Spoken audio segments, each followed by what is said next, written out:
So, for the third and final season of Star Trek Picard, I teamed up with Jason Harding, my best friend and creator of the Let Me Listen family of podcasts, including Late Seating and the Ensign's Log, both of which I am on, to review the show. Jason and I watched the episodes together over Zoom, and then as soon as the episode was over, we recorded our conversation about the episode we'd just watched, and that was our review.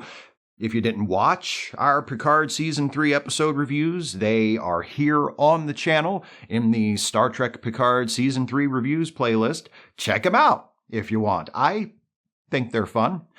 Jason and I mostly disagreed on the show. He generally liked it. I generally did not. Most viewers who left comments took Jason's side. Not unexpected. Season 3 of Picard was popular with the fan base. I and others who weren't that impressed with it are very much in the minority, which is fine. Different strokes, etc. One of the most interesting comments we got was on our review of Episode 10, the series finale, from Pax Paul, who says, Steve clearly wants an intelligently written story first and foremost. Jason clearly just wants regurgitated nostalgia. Steve cares about Star Trek as a whole, the concept of the franchise and the quality of its components. Jason just wants member berries and pew-pews.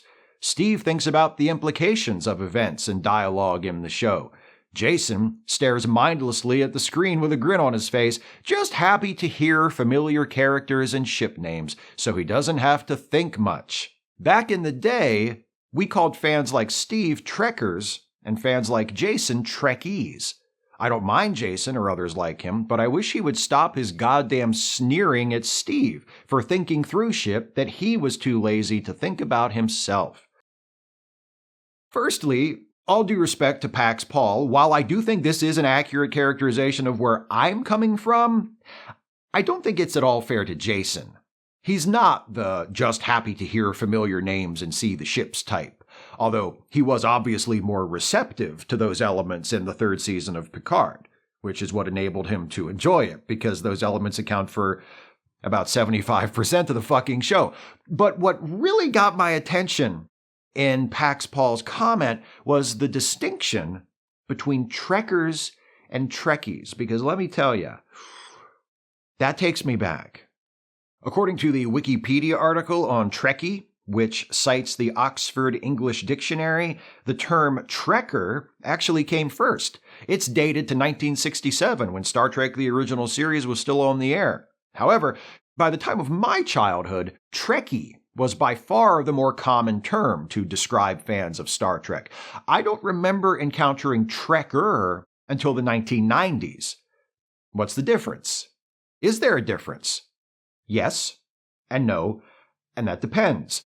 Going back to the OED, or more specifically, the Oxford Dictionary of Science Fiction, Trekker is defined as a fan of the television series Star Trek and its sequels and spin-offs, while Trekkie is defined as a fan of the television series Star Trek and its sequels and spin-offs, especially an immature or stereotyped fan. Aha! That tracks with the way I first heard the terms being used. They meant essentially the same thing, but Trekkie was considered derogatory. But that's not quite the way Pax Paul is using the terms in that comment I quoted.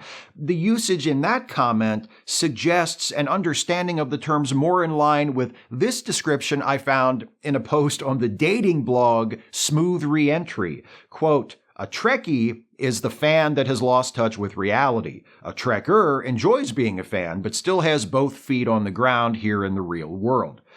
That article also quotes someone credited only as, quote, a random woman on OkCupid, who summarizes it this way: Trekkies are the ones who think they actually belong to the Starfleet. Trekkers are just fans of the show and don't try to speak Klingon and that sort of thing. This understanding of Trekkie and Trekker seems to be pretty common, but it's not universal. You don't have to look very hard to find examples of people who use them in precisely the opposite way, where Trekkies are fans who just like Star Trek because they think it's a good show, and Trekkers are the ones who take it way too seriously. The definition of each word really depends on who is using it and what they mean by it. Actually, it's a useful example of how conditional the meanings of words are in general.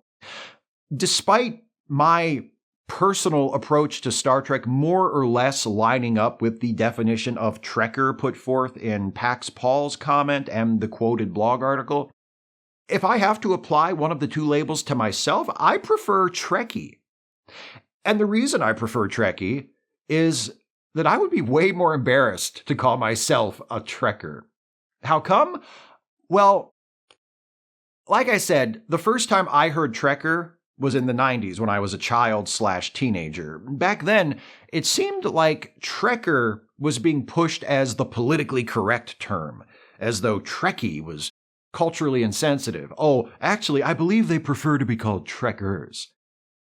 And, like, the mere fact that someone would even think to insist on being called a Trekker rather than a Trekkie makes me want to laugh in their face. Don't get me wrong. I'm all for political correctness. If there's a word being used to refer to a group of marginalized people and those people decide they don't like that word and ask the rest of us to use another word to refer to them instead, I think we need to get used to using the new word. It's basic respect. But when we speak in terms of Trekkies or Trekkers, we're referring to a group of people defined by a TV show they all like, not some immutable characteristic. They're a fandom, not a protected class. I'm not trying to be a dick about this. In all honesty, if someone did demand to be called a Trekker instead of a Trekkie, and it seemed like it was really important to them and it would upset them if I didn't respect their preference, I'd call them a Trekker. And I wouldn't actually laugh in their face. That's unconscionably rude. I'd laugh behind their back. People who insist on Trekker instead of Trekkie often seem to be doing so because they consider Trekkie derogatory, demeaning. But the thing is, I prefer Trekkie precisely because it is the less dignified term. There's something slightly pretentious about Trekker. The word has a whiff of "we demand to be taken seriously" about it. Star Trek is great. It's one of my favorite things, and it is an inescapably and often outrageously silly thing. Beneath the silliness, it does have important things to tell us, but I think our rhapsodizing over how deep and meaningful it is needs to be balanced with an awareness of the fact that this thing we all love is a pulp sci-fi action-adventure show about people with foam rubber glued to their heads wearing pajamas pretending to fly around in plywood spaceships. It's not about denigrating Star Trek or the people who love it, of whom I am one. It's about maintaining perspective. Yes, City on the Edge of Forever. Yes, Balance of Terror. But also The Trouble with Tribbles and Shore Leave.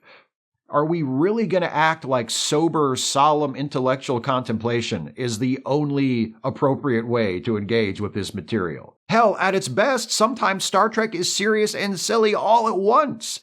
Star Trek For the Voyage Home has both an earnest and timely environmentalist message and a madcap sequence in a hospital where Kirk, McCoy, and Gillian Taylor disguise themselves as doctors to rescue Chekhov.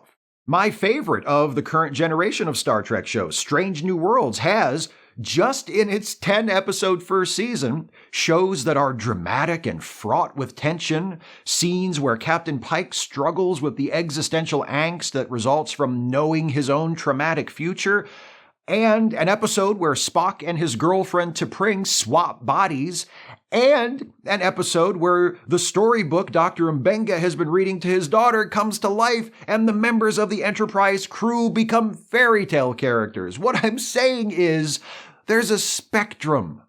I use the term Trekkie to refer to my Star Trek fandom for the same reason I use Mark to refer to my pro wrestling fandom. Also back in the 90s, as internet access became a more widely available thing and people with shared interests could more easily connect with one another, some pro wrestling fans decided that they didn't like the term mark being used to describe them because traditionally, mark was used by people in the wrestling business to refer to fans who weren't smart to the business. In other words, fans who thought pro wrestling was a legitimate sport.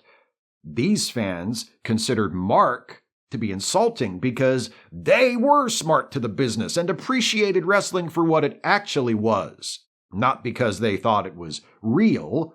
They felt Mark implied that they were gullible, ignorant, that they were suckers and a con game. So they started calling themselves smart marks, which was sometimes shortened to smarks, or, and this one is really revealing of where their heads were at, smarts. Strikes me as a bit pompous, a bit highfalutin, and if you're that way about pro wrestling, you really need to let some of the air out of that balloon. Sure, I know pro wrestling is a work, but I still watch it. I've bought tickets to live events, I've ordered pay-per-views, I've bought merch. I've done all the things wrestling promoters have tried to get me to do. I'm not a smark or a smart. I'm a mark. And I'm not a trekker. I'm a Trekkie. There's nothing highfalutin about it, nor should there be. That being said, Trekkie is the label I apply to myself, but if someone else thinks I'm more of a trekker, according to how they use the terms, that's fine. I answer to both. Like I said, it's a word to identify me as someone who likes a TV show, not a fundamental characteristic of who I am as a person. I love Star Trek. It has been a very positive influence on my life. Watching it and talking about it and thinking about it has given me countless hours of entertainment and aided my development as a writer, as a critic, a video essayist, a humanist, a progressive, as someone who at least tries not to be such an asshole most of the time. Yeah, it's important to me. But at the end of the day, it's only one of many things that are important to me. It alone doesn't define me. So I say I'm a Trekkie. If you say I'm a Trekker instead, I'm not going to get sore about it. I've explained my reasoning for preferring one term over the other, and hopefully you've found this explanation interesting, but if you refer to me by the other term, I don't really care. And if you do care, if you really care, I mean, if someone calls you a Trekkie and you say, actually, I prefer Trekker, and you're not just kidding around, it really matters to you that they call you a Trekker and not a Trekkie, maybe take a step back, look around, and consider the possibility that you should get over yourself. Because there's nothing wrong with learning to speak Klingon, or cosplaying at a con, or redecorating your garage to resemble a shuttle bay and referring to your minivan as the runabout.